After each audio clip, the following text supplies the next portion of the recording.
এক সময়ের প্রাচীন বাংলার রাজধানী ছিল এই পুন্ড্র নগর। আর এই পুন্ড্র জনপদেই গড়ে উঠেছিল প্রাচীন বাংলার রাজধানী। আর এই রাজধানীটি মহাস্থানগড় কেন্দ্রিক। সুতরাং মহাস্থানগড় ঐতিহ্যবাহী একটি স্থান। এখানে রয়েছে সুফি সাধক শাহ বলকি রহমতুল্লাহ আলাইহির মাজার।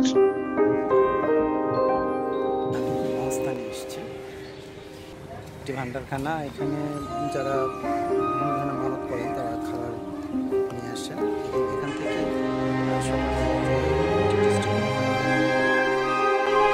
প্রতিদিন এখানে অসংখ্য পর্যটক চলে আসেন মহাস্থানগড় দেখতে। সঙ্গে মহাস্থানে যে মাজার শরীফ রয়েছে সে মাজার শরীফ তারা জিয়ারতের জন্য আসেন। এখানে রয়েছে কটকটির মহাসমারোহ। বিভিন্ন ধরনের কটকটির পসরা সাজিয়ে বসে রয়েছেন অনেকেই। আর এই দোকানগুলো থেকেই কটকটি খেতে পারেন। মহাস্থান এসেছেন আর কটকটি খাবেন না, এটি তো নয়। আর এখানে রয়েছে মহাস্থানগড়ের যে প্রাচীর, সে প্রাচীর। আর এই জায়গাতেই রয়েছে শাহ সুলতান বলকি রহমতুল্লাহ আলাইহির মাজার শরীফ। চলুন দেখে আসি। পুন্ড্রবর্ধন বা পুন্ড্রনগর নামে একসময় পরিচিত ছিল এই মহাস্থানগড়।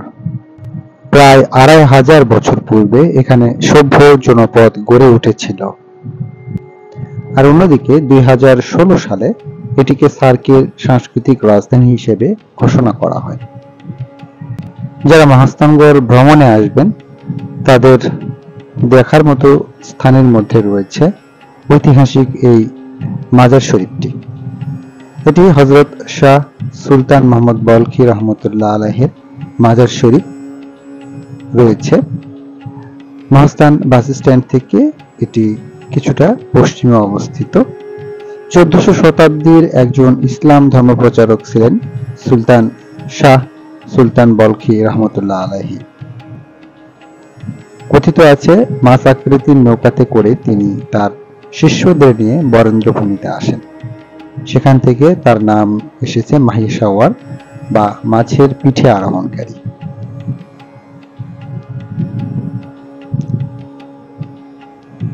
ধর্মপ্রাণ মুসলমানরা তাদের বিভিন্ন সমস্যা সমাধান এবং মানত করতে এই মাজারে আসেন। শাহ সুলতান বলকি রহমতুল্লাহ আলাইহির এই মাজারটি দেখতে অনেক সুন্দর। এখানে কিছুটা সময় আপনি কাটাতে পারেন। অসম্ভব সুন্দর একটি জায়গা এটি। তো এই মহাস্থানগড়ে আরো যে দর্শনীয় স্থানগুলো রয়েছে সেগুলো হলো জিয়তকুণ্ড, বেহুলার বাসর ঘর, এছাড়া রয়েছে ভাসু বিহার, আরো রয়েছে শিলা দেবীর ঘাট, কালীদহ সাগর, এরকম আরো অনেক জায়গা রয়েছে।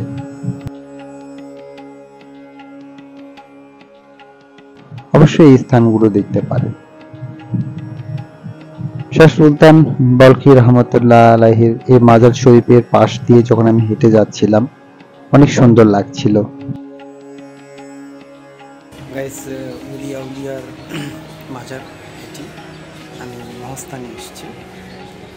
মহাস্থানে অনেক ধরনের দর্শনার্থী আসেন যারা দোয়া চাইতে আসেন।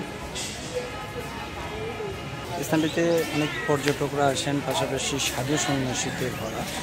তারা এখানে দীর্ঘ সময় ধরে থাকেন। একটি ভান্ডারখানা। এখানে যারা বিভিন্ন ধরনের মানত করেন তারা খাবার নিয়ে আসেন এবং এখান থেকেই সকলের মধ্যে এটি ডিস্ট্রিবিউট করা হয়।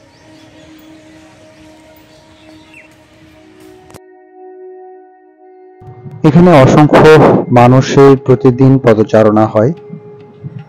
কেউ বা ঘুরতে আসেন, কেউ বা মাজার শরীফ জিয়ারত করতে আসেন। এরকম নানামুখী কর্মকাণ্ড নিয়ে তারা চলে আসেন দল বেঁধে। কেউ বা পরিবার সমেত, বন্ধু বান্ধব, বিভিন্ন মহল একত্রিত হয়ে এই স্থানটিতে আগমন করেন। এখানে অনেক দোকান আমরা দেখতে পাচ্ছি। যারা প্রসাধনী কিনবেন তাদের জন্য কসমেটিক্সের বিভিন্ন দোকান রয়েছে। কটকটি মহাস্থানের খুব ঐতিহ্যবাহী একটি বিখ্যাত খাবার। এই কটকটি এখানে দোকান রয়েছে বিভিন্ন স্থানে। মানে মহাস্থানে আপনি যখন আসবেন কটকটি আপনি না খেলে অবশ্যই একটা লস করে ফেলবেন, কারণ এখানকার কটকটি সবসময় প্রসিদ্ধ। এবং আমাদের সারা বাংলাদেশে যে কটকটিগুলো বিভিন্ন স্থানে তৈরি হয় তার মধ্যে সবচেয়ে ভালো কটকটিগুলো তৈরি হয় এই মহাস্থান গড়ে। তো মহাস্থানে আসলে অবশ্যই এটি খাবেন। এর পাশাপাশি এখানে আপনারা রয়েছে, এখানে একটি গেট নির্মাণ করা রয়েছে।